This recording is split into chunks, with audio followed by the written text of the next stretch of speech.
I'm Jay Bregman. I'm the founder and CTO of eCourier.co.uk. Well, basically, we came into the courier industry. We hadn't really been touched by technology, hadn't changed much since the 1970s, and we used a combination of mobile computing, Web 2.0 application, and real-time optimization system to bring it into the 21st century. What advice would you give to organizations that wanted to replicate your approach?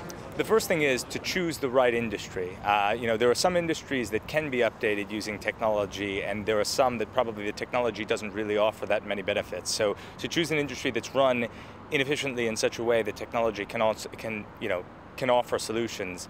And the second is really to understand the benefits of going in it with a completely blank slate and not knowing much about the industry. So I think one of the big advantages we had was that we weren't beholden to any of the ways of doing business in the industry, and that was a real asset.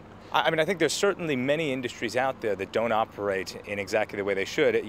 As you know, I was looking for a flat the past couple of weeks, and still this time and every other time that I've found a flat to let in London, it's always been a stroke of luck that I found it. So in this one, it was really about calling all the agents, getting all the meetings set up, and it was actually the last flat that we saw. The previous one I found in Gumtree.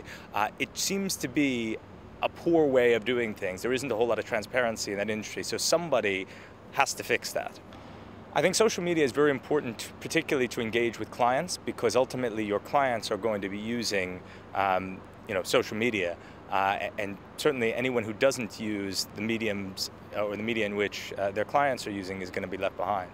Don't use social media for social media's sake, so be very careful about the technologies that you use, and if you do use them, so if you're going to set up a Facebook page, if you're going to set up a Twitter feed, try and make sure that you have the resources to back it up by keeping it updated frequently. It can be very difficult and very challenging to do, as we've learned, to provide regular updates, because there's just so much else going on.